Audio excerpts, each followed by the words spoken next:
Good afternoon. I am Lieutenant Hughes over the Violent Crimes Division. I'm here to talk about two sexual assaults that occurred early this morning. I'm going to talk about the first one that occurred on around the 6700 block of W.T. Harris. We had a 63-year-old female that was out walking when she was approached by a male who stated that he possibly had a weapon and asked her to comply with his demands. He forced her into a wooded area where he attempted to sexually assault her. When he left the scene, he left with her phone and her bag. That was later recovered later on in another location close by the scene. The suspect at this time is a black male, about 5 feet, thin build, and he was wearing a full mask over his face along with a hoodie. The second incident occurred, it was a 26-year-old female that occurred at in the Foxborough neighborhood. She was at the bus stop when she was approached by a male in a van. He had a gun that he pointed at her and forced her to get into the car.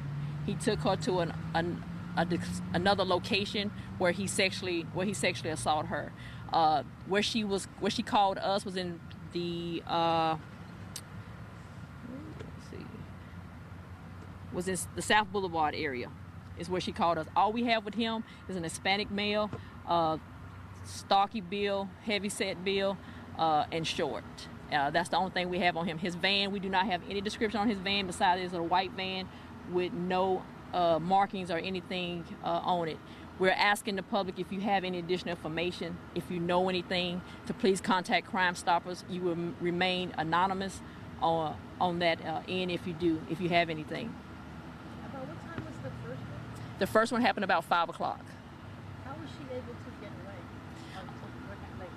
Well, she was able to get away because he left. So I guess when with the attempted sexual assault, I guess when he wasn't getting what he needed, he ended up just leaving.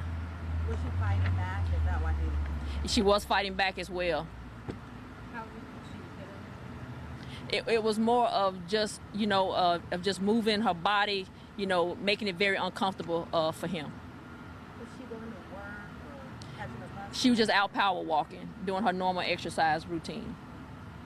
Do you think that the crime of opportunity is if he was watching her? I'm not sure if he was watching her but he probably have, seen her, and anything is a crime of opportunity if somebody sees somebody out walking alone.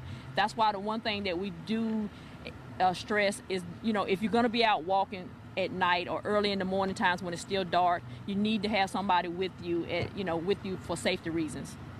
On the second one, I'm sorry, where was she when he pulled her? She was in the Foxborough neighborhood at a bus stop. Where is that? Yes. Narrow that down a little bit. Okay. Foxborough neighborhood. What is that? I'm not sure where that location actually is. Is that the Still Creek Division? Yes, it's a Still Creek Division. So she's sitting at a bus stop. Sitting at a bus stop waiting for the bus to come when she's approached by a male in the van. And he had a weapon. He had a weapon. She said he had a gun.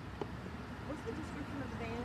It's just a white van, just a construction van, no other markings or anything. We do not have a tag number or anything of that nature. And this is a Hispanic van? A Hispanic male. What time was this? This is about 6:15 a.m. 6:15 this morning. Yes. Are these descriptions and the MOs like anything else you're looking for? The descriptions of the MOs, these are two isolated incidents, so they don't fit any description or any MOs that we're investigating at this time. And you guys always tell us that stranger rapes are really rare in the city. You've got two today. What are your thoughts on? Well, like I said, a lot of times our stranger rapes account for 10% of our actual sexual assaults. So this is very unusual for this to happen in our area, that we had two almost happen right back to back with each other. I just want to make sure I understand what happened in that second case.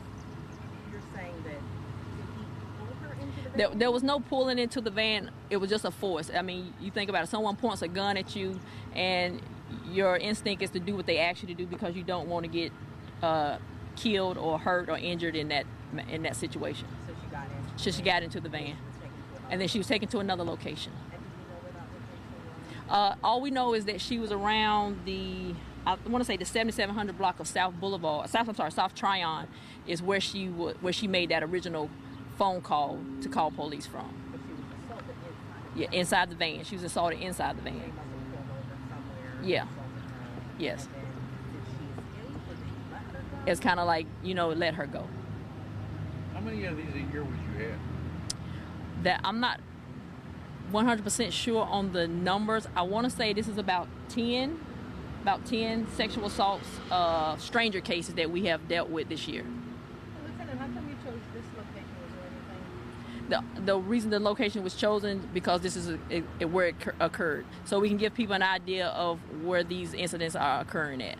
Do you have a 100 block of the one you're here? Do you have an address of a 100 block of where it happened? Of this one, they're like the 6700 block of 6700 block of W.T. Harris. 6700 block of W.T. Harris. The description for the male, do you say 5 feet? About 5'4", something like that. Just kind of go over again the safety tips that people need to go at, when they're out walking. When you're out walking, I always tell people to make sure you have something, to have somebody with you. That's one of the safest, because it's always safety in numbers.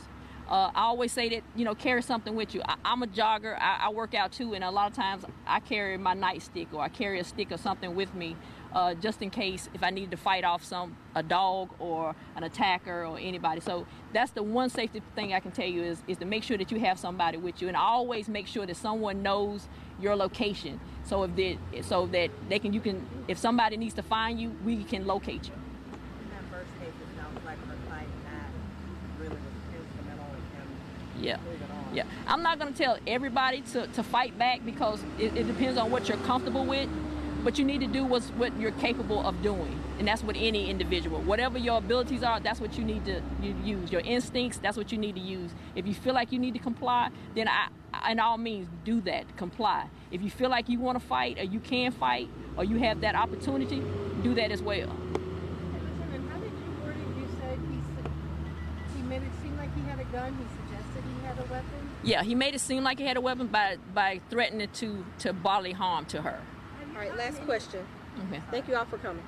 Okay. Have you gotten any other? Have you worked with any other similar cases with this description of a white van pulling up, individuals being threatened to get inside or asked to get inside? I just feel like we've heard about this scenario before recently. We did have a case where there was a white van that was mentioned, but in that case, the victim knew who her suspect was. That was an acquaintance. It was not a stranger. Okay. Hey, Lieutenant, can you clarify just the charge for the first case? Thank you all for coming. Just the person's name and title. I'm sorry. Full name, title. My full name is Muriel Hughes and Lieutenant. Thank you. All right.